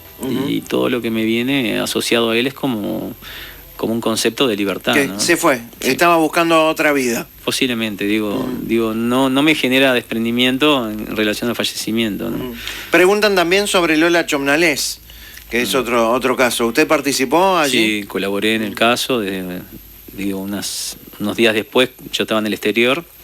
De hecho, el aporte que hice, a mi criterio, fue muy importante, ¿no? O sea, que lo que hice fue describí el lugar donde a mi criterio se encontraba la mochila de ella enterrada y que había un ADN allí que podía vincular al homicidio. De hecho, unos días después se montó un operativo y, de acuerdo un poco a la descripción que hice, encontraron la mochila y de hecho hay un ADN allí. Bueno, y de hecho hace poco terminaron procesando de alguna manera, si bien no es el homicida directo porque el ADN no coincide, sí fue uno que estaba en el momento en que a ella la mataron, ¿no? O sea que de alguna manera fue cómplice o no hizo nada por evitar ese homicidio, la muerte. ¿Ve en Netflix Stranger Things? No he visto, no, me han hablado, he visto algún material, está muy bueno lo que he visto, pero no me he puesto a verlo, ¿no? Bien, quiero agradecer el Enigma del Rosario, que es un libro que ha escrito usted ya hace algunos años. Sí, 2010, va en la 4ª edición. Lo que hicimos, sacamos el año pasado, fue una la versión cómic. Lo hice con Rolando Salvatore, que es un caricaturista, era caricaturista del Observador. Ahora está jubilado, pero tuvimos 3 años y medio con este proyecto que fue fantástico, fue toda una aventura. Y bueno, y logramos, la verdad, sacar un material increíble, y la historia es una historia de misterio. Verídica. Está inspirado en un hecho real, que es la desaparición de un seminarista en 1953 en la Capilla Santa María en Melilla. Bueno, y esto, si bien es ficcionado, es un cura que lo doté un poco con lo que yo hago, capacidades extrasensoriales, y lo mandan allí con la misión de restaurar ese lugar que estuvo 30 años abandonado e investigar qué fue lo que pasó con esos seminaristas. Y bueno, en base a lo que él va percibiendo, termina descubriendo lo que ocurrió. El Enigma del Rosario. Que está en librerías. Está en librerías, sí. Bien, perfecto. Hablemos de la hipnosis. La hipnosis es la capacidad de entrar a la persona a otro plano. No. Llevar a la persona a... En realidad, la hipnosis, yo le llamo inducción por las características que desarrollé la metodología, pero la hipnosis básicamente es un cambio de conciencia. O sea, se trata de pasar la conciencia del cerebro racional hacia el subconsciente o el cerebro primitivo. ¿Todos tenemos esa capacidad o...? Todos tenemos esa capacidad. ¿Sí? Hay personas que son más sensibles que otros a entrar en inducción. Dicen que hay un 10% que no entra hay un 10% que entra muy rápido y hay un 10% que no entra en hipnosis, pero en realidad yo creo que todos entramos en diferentes grados. De hecho, la metodología que desarrollé permite que todos puedan entrar en inducción. O sea, básicamente la conciencia nunca se pierde, pero la conciencia cambia de lugar, ¿ah? Y hay cosas, por ejemplo, que a veces la gente se queda con duda de cómo, si realmente uno entró en inducción, ¿no? Porque la conciencia nunca se pierde. Lo que uno siente es el cuerpo pesado y los sentidos como exaltados. Pero hay algo que a nosotros nos permite comprobar de que la persona entra en inducción, porque el subconsciente, el cerebro primitivo, es como más lento en reaccionar. Entonces nosotros, por ejemplo, en las sesiones de adicciones manejamos olores o aromas asociados a las adicciones. Entonces, ante determinados estímulos de olores, por ejemplo, todo el mundo reacciona, pero esa reacción es como involuntaria. Entonces, la persona mueve el dedo meñique, índice o pulgar sin darse cuenta. Pero esa reacción es más lenta. O sea, yo le paso, provoco el olor en una persona, y cuando voy por la 4ª persona, ella recién reacciona. O sea, es como en cámara lenta, es como cómico, porque la reacción es más lenta. Pero eso nos da una pauta de que todos y cada una de las personas que están allí vivieron la experiencia a nivel del subconsciente. ¿Y todos tenemos la capacidad de provocar hipnosis? No. Bueno, no, dependiendo de la metodología. Hay diferentes formas de hacer hipnosis, ¿no? ¿Usted trabaja en hipnosis para dejar de fumar?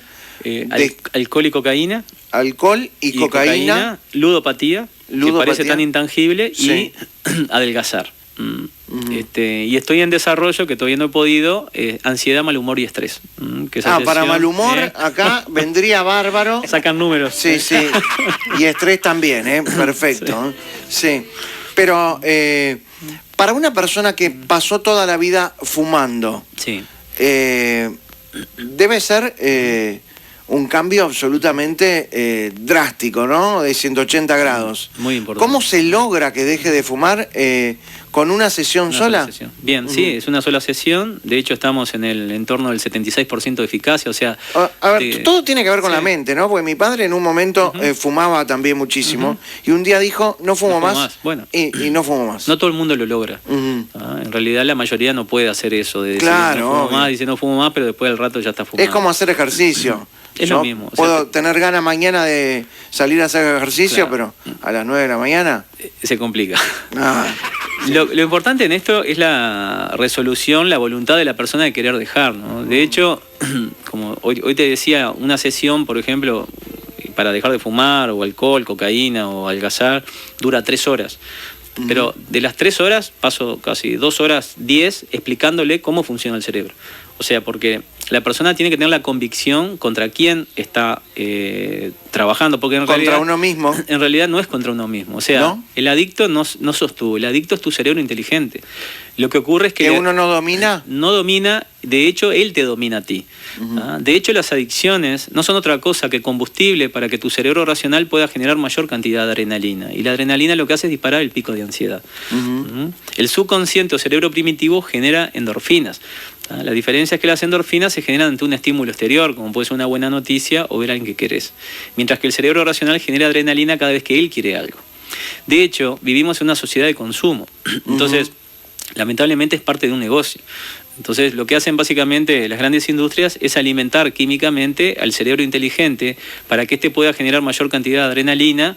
Eso genera mayor cantidad de ansiedad, y cuanto mayor cantidad de ansiedad, mayor consumo. Y de diferentes maneras también lo hacen, ¿no? Claro, porque por ejemplo, hasta los colores que utilizan todo tipo de estímulos, pero hay 2 tipos de adicciones: las que son químicas, como es el alcohol, el cigarrillo, la marihuana, las bebidas colas, por ejemplo, y la adicción genética. La genética está incorporada en por qué es tan difícil hacer una dieta. O sea, es tan difícil hacer una dieta porque genéticamente el hombre está preparado para acumular grasa, porque nuestros ancestros eran oportunistas. O sea, ellos corrían, encontraban comida, la devoraban, el estómago se expandía, esa comida se transformaba en grasa, la grasa era energía que les permitía sobrevivir hasta que podía volver a comer. Bien. Podían pasar 2 días, 10 días, 40 días. ¿Qué pasó? El hombre evolucionó, pero esa genética sigue incorporada en el cerebro racional. Entonces, en un lugar de abundancia como es el hecho de comer todos los días o tener diferentes tipos de comida, ¿qué hace tu cerebro racional? Lo que hace es hacerte creer que todo lo que engorda es rico. ¿Por qué? Porque él quiere acumular grasa, básicamente. Entonces, ahí empieza la pregunta retórica que todo... Me estás señalando. No. Acumular grasa. Es sin querer. Perdón. Te decía que esa acumulación de grasa nos lleva a la pregunta retórica que dice, bueno, pero si yo engordo y me baja la autoestima y no me entra la ropa y no paso por la puerta y genero diabetes y colesterol y me muero joven por gordo comilón, él también se va a morir. La diferencia es que a tu cerebro racional no le importa que te baje la autoestima, ni que te entre la ropa, ni que tengas diabetes, ni colesterol, ni que puedas ver crecer a tus hijos o a tus nietos. A él lo único que le importa es acumular grasa, porque genéticamente está preparado para eso. Lo mismo pasa con las adicciones. O sea, si yo fumo y contraigo un cáncer y un EPOC y me muero joven, él también se va a morir. Pero a él no le importa que contraigas cáncer, ni un EPOC, ni que veas crecer a tus hijos. A él lo único que le importa es disfrutar los químicos y tóxicos de esa adicción. Lo que ocurre es que la evolución le dio el poder. Es como el diablito... Es en realidad el ser supremo. O sea, se transformó, o sea, hablando en un año electoral, en un político corrupto. O sea, que lo único que le importa es salirse con la suya.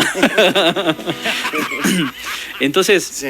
Lo increíble de todo esto... que está contando, que es la primera vez que lo escucho, demuestra o confirma más mi teoría. Bien. ¿Cuál es mi teoría? A ver. Mi teoría es que somos un experimento extraterrestre que salió mal. Posiblemente. Bueno, sí, posiblemente. Yo tengo esa teoría, ¿eh? Puede ser, sí. Que somos un... Te están pateando, te digo, ¿no? Estoy muy mal de la cabeza, yo ya lo sé. Pero para mí somos un mal experimento extraterrestre. Bueno, posiblemente. De vida inteligente que... Salió mal. Tenés razón. Y dijeron, mandamos... ¿El planeta Tierra hay alguien? No. Manden a todos para allá. Y ahí empezamos. Sí, no tengo duda. De hecho, el cerebro racional, como yo te digo, nos ha permitido vivir mejor, nos ha permitido modificar el entorno, pero se transformó en un déspota. O sea, fíjate que lo primero que hace nuestro cerebro inteligente es puentear al sistema nervioso central. porque de otra manera nadie podría fumar ni siquiera 30 cigarrillos. No podríamos tomar alcohol, no podríamos drogarnos, ni podríamos ni comer ni tomar en la forma que lo hacemos porque colapsaríamos. Entonces, él lo primero que hace, te desconecta el sistema nervioso central. O sea, te transforma en un freezer de químicos y tóxicos. Pero ¿qué pasaría? Uno fumaría y no sentiría ni rechazo porque tu sistema nervioso está puenteado, ni sentirías placer porque el cigarro o las adicciones no generan placer. Entonces tu cerebro racional necesita buscar un estímulo para que tú fumes o consumas. ¿Y qué hace? Selecciona el arsenal más pesado que tenemos, que son las neuronas relacionadas al sexo y al placer. Y genera un estímulo eléctrico entre el hecho de fumar y un estímulo sexual. O sea, se toma el trabajo de masturbarte eléctricamente cada vez que tú consumís. Ahora entiendo todo. Sí. Ahora me doy cuenta. No fumo, pero... Bueno, una buena opción. Sí. Entonces... Te decía que nuestro cerebro nos engaña. O sea, te masturba eléctricamente cada vez que tú consumís para que pienses que consumir te da placer, cuando en realidad el único que disfruta los químicos y tóxicos es él. Por eso las enfermedades de las adicciones son tan terribles, porque es la acumulación masiva de miles y miles de químicos y tóxicos durante años, porque tu sistema nervioso central no te puede defender porque tu propio cerebro racional puentea la información. O sea, es autodestructivo. Y no solo te puentea el sistema nervioso central y no solo te masturba eléctricamente cada vez que consumís lo que él quiere, sino que te modifica la percepción de los sentidos. O sea, por ejemplo, un fumador percibe menos de un 20% el verdadero sabor y olor del cigarro, porque no soportaría el olor a podrido que tiene. El alcohol percibimos menos de un 5%. La cocaína, menos de un 3%. Las bebidas colas, 80 veces más ricas de lo que realmente son. El azúcar... Eso es lo que percibimos nosotros. Lo que percibimos nosotros. El azúcar, 60% menos dulce de lo que realmente es. Las frituras, 100 veces más ricas de lo que realmente son. El chocolate, entre 80 y 100 veces dependiendo de la marca. En el caso de las levaduras, es increíble lo que hace el cerebro racional, porque las levaduras tienen la particularidad que cuanto mayor fermentación tienen, más engordan. Pero él tiene una disyuntiva, porque por un lado aumenta 80 veces su sabor, pero por otro lado disminuye 80 veces su olor. Si no, nadie podría entrar en una panadería sin salir haciendo arcadas por el olor a podrido que hay. Sin embargo, no lo sentimos. No lo sentimos. ¿Por la levadura? Por la levadura, no lo sentimos. De hecho, los bizcochos, la base madre del bizcocho necesita 48 horas de fermentación. Y uno siente un bizcocho el olor y parece exquisito. Claro. ¿Tá? Porque tu cerebro racional te estimula su sabor, haciéndote creer que ese bizcocho es lo más rico del mundo, porque él se está asegurando una buena cuota de grasa. Pero en realidad nos engaña. Por eso es tan difícil hacer una dieta, por eso es tan difícil dejar una adicción, porque por peores cosas que te pasen, que te digan o que te muestren, esa información negativa nunca va a parar al borne de la adicción, porque él necesita un borne positivo para generar ese circuito eléctrico. Entonces, básicamente, la medicina tradicional lo que hace es negociar con el adicto. Te dicen, bueno, vos dejá de fumar y yo te doy un chicle de nicotina, un parche. Entonces, él prueba el chicle y obtiene en un chicle la nicotina de 8 o 10 cigarros. Entonces, ¿para qué va a fumar si él con el chicle es feliz? Claro, después anda a sacarle el chicle, ¿no? Pero te dicen, bueno, pero es menos grave el chicle de nicotina que el cigarro. Después vemos cómo lo dejas. Entonces, negocian con el adicto. Entonces nosotros básicamente lo que hacemos es una reprogramación. Vamos al borne, al disco duro, y modificamos ese archivo positivo, ponemos negativo, a través de una experiencia surrealista, fabril, disparatada. Lo que ocurre es que el que vive esa experiencia es el subconsciente, que es como un niño, y en realidad es nuestro verdadero cerebro, o sea, es el que te mantiene vital. El otro es un simple procesador que se quedó con el control de nuestro verdadero cerebro, que es el subconsciente, y lo tenemos abandonado el pobre allí, simplemente como un reservorio de información, cuando en realidad es nuestro verdadero cerebro. O sea, gracias a él vivimos. Vemos casos de coma, por ejemplo, de coma cerebral o muerte cerebral. Sí. Las personas están años, décadas viviendo. Sí. En realidad es muerte inteligente, o sea, no es la muerte cerebral, es muerte racional. La muerte, el subconsciente sigue vivo. Si nosotros extirpamos la parte del cerebro racional, ¿sabes cuánto dura? 17 segundos, o sea, de sobrevida. No es nada. Es un simple procesador que tomó el control sobre nuestro verdadero cerebro, que es el subconsciente. Y está en una especie de esclavitud. De hecho, uno puede modificar una adicción en una sola sesión, pero también puede modificar una fobia, un miedo, una angustia, una depresión, una tristeza o un pánico, porque el adicto, el fóbico, el miedoso, también es tu cerebro inteligente. ¿Por qué? Porque en algún momento de tu vida tuviste una situación traumática que te marcó negativamente y tuviste una reacción reacción física adversa. Tu cerebro racional entendió que esa reacción física adversa a él le permitió sobrevivir. Entonces pasan los años, quizás tú no te acordás de esa situación traumática, pero tu cerebro racional está guardado. Sí. Y cada vez que él se enfrenta a una situación que él entiende, es parecido a lo que te pasó a los 5 o a los 10 años, ¿qué hace? Va a buscar ese borne negativo y genera la misma reacción física que a él le permitió sobrevivir.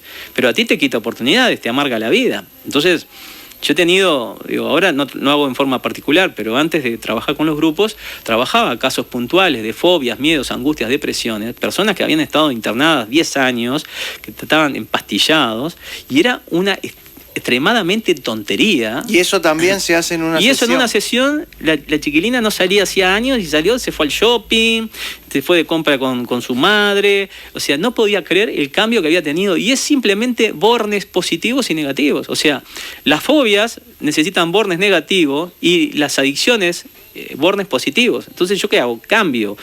Donde hay borne positivo, pongo negativo, y donde hay borne negativo, le pongo positivo, o lo disfrazo, Entonces, cuando tu cerebro racional toma el control, él sigue fóbico o sigue adicto a esa sustancia, pero cuando va a buscar el borne de referencia, donde había información positiva, encuentra negativa, y se genera un cortocircuito.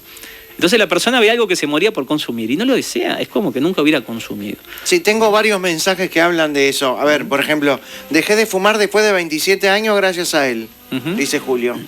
Y muchos hablan también, mi mamá tiene 74 años, fumaba de los 12 años, increíble, ¿no? Sí, es que es increíble, o sea, de hecho, la eficacia que estamos teniendo no existe en el mundo, digo. Lo que pasa es que, claro, uno acá, digo, es chico el país, contenido, estamos trabajando muy bien, simplemente por recomendación, pero digo, de hecho... ¿Quiere pasar el teléfono? Pase.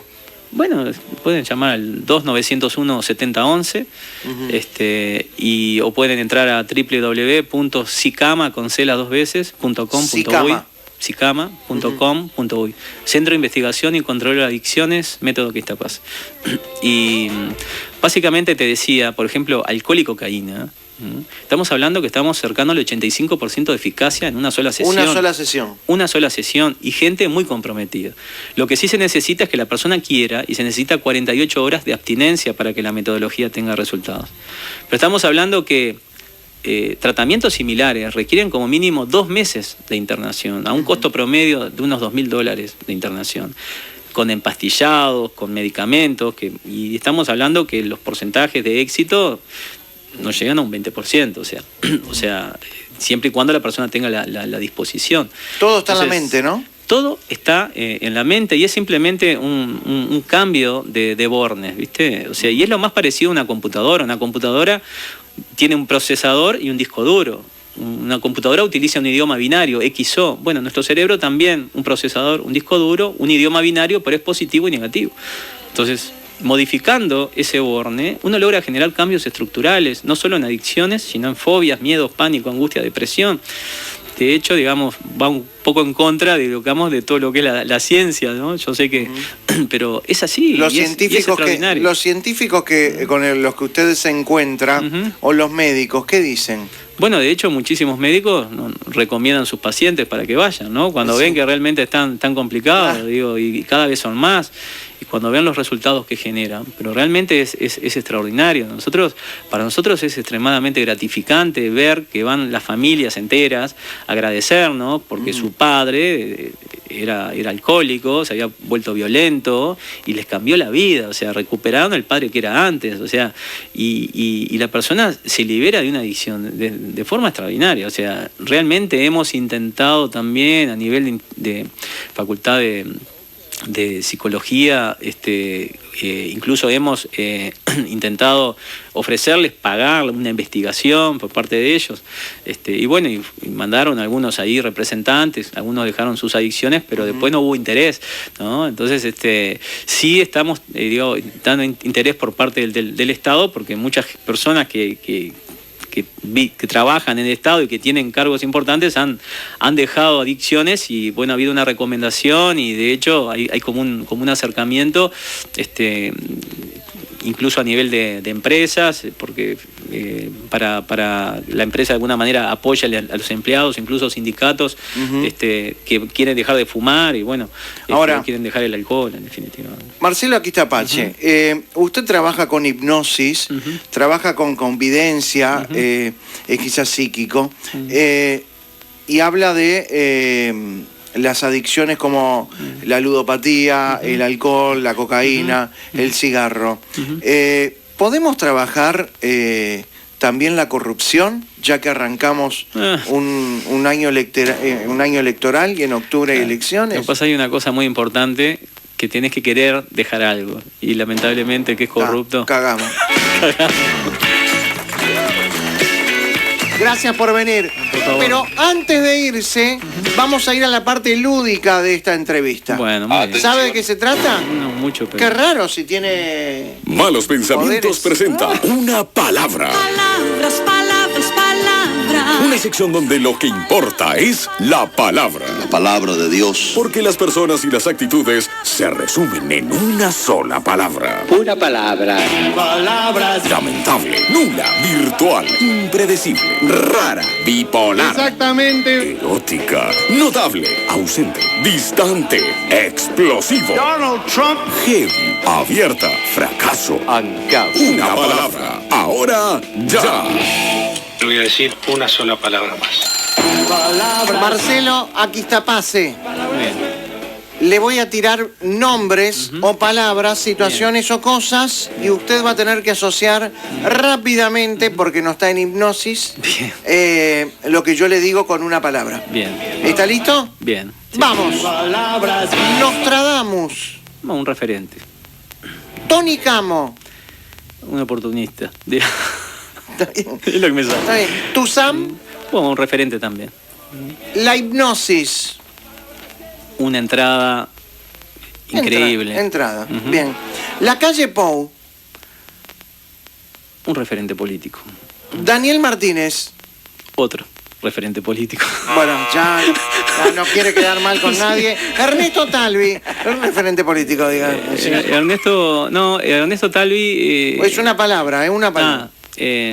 Sorpresa. Bien. La salud del presidente de la República. Preocupante. Raúl Sendic. Un chasco. La inseguridad de nuestro país. Una realidad. La policía de nuestro país. Generando cambios. Cambios. Cambios. La justicia de nuestro país. Se puede mejorar. El futuro del Uruguay. Optimista. Marcelo Aquistapace. Bueno, me matan. Paso. No, paso, viene ahora. Perdón, Llega a Malos Pensamientos. Sí, no, paso. Solo una respuesta. Sí. Solo una palabra. ¡No! Solo una contestación. Paso. Ante cada pregunta. Sí. No. Paso. Le tiro un montón de preguntas. Sí. Y usted solamente va a poder responder sí, no y paso. Bien. Pero paso solo en 2 oportunidades. Ok. Así que utilice bien sus pasos. Bien, ok. ¿Listo? Sí, listo. ¿El futuro está escrito? Sí, no, paso. Sí. ¿Hay vida después de la muerte? No. ¿Alguna vez se duda de las percepciones que tiene? Sí. ¿Tabaré Vázquez termina el mandato? No. ¿El Frente Amplio vuelve a ganar las elecciones? Paso. ¿Podría adivinar el 5 de oro? No. ¿Hubiera preferido no tener su capacidad psíquica y tener una infancia más normal? No. ¿Siente que cuando habla de lo que es capaz de hacer la gente lo mira como un bicho raro? Sí. ¿Alguna vez se arrepintió de tomar un caso? Sí. ¿Existen los extraterrestres? Sí. ¿Su capacidad le permite comunicarse con los muertos? No. ¿Hay algunos extraterrestres viviendo en la Tierra? Paso.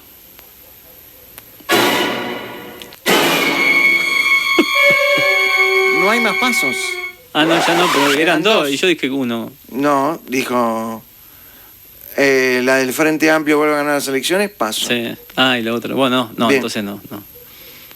Se lo repito. Bien. ¿Hay algunos extraterrestres viviendo en la Tierra? Sí. ¿Usted es uno de ellos? No.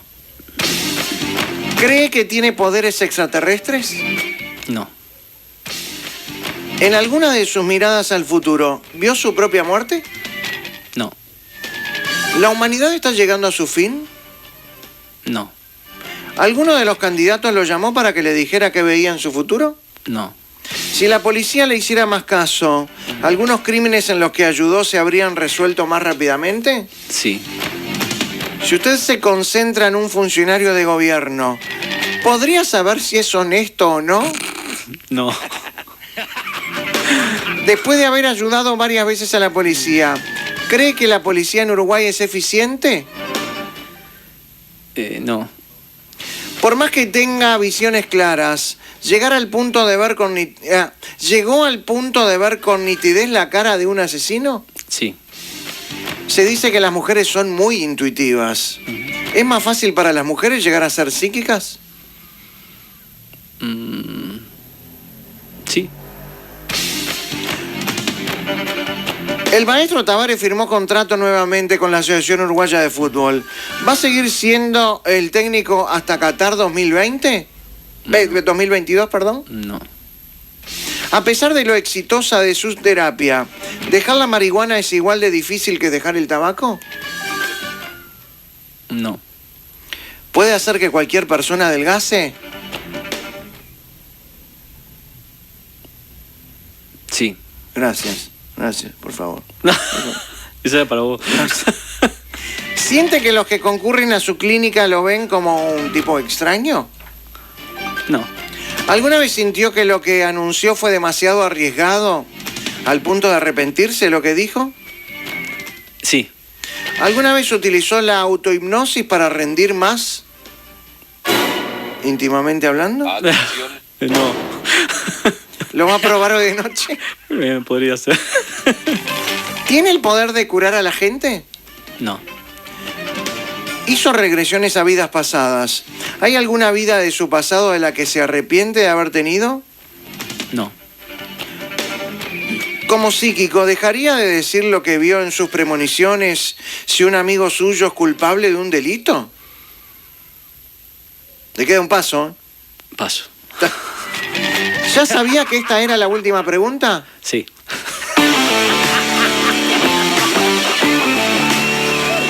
Gracias, Marcelo Aquitapalle. Un verdadero placer. Gracias, un placer. Hablamos de todo, ¿eh? El ganador del Movistar. Explota mi mente y se siente. El ganador del smartphone Nokia, gentileza de Movistar, es el celular que termina en... ¿Ustedes saben que termina el número? 6. No. La barrera. 7550. 7550. A veces me imagino que debe estar jugando todo el día, ¿no? Sí.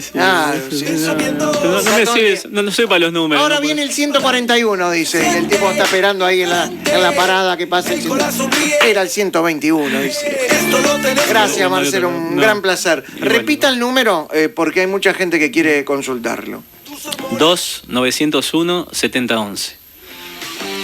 ¿Y la página? www.sicama.com.uy. Gracias. Marcelo Aquitapalle. Me va a hacer adelgazar, ¿no? Sí. Voy a empezar a tomar y a fumar. Ahora, a ver si funciona. Tenemos el seguir la frase para mañana, listo. Gracias a todos. Chao, hasta mañana. En mi casa siento malos pensamientos. En la calle siento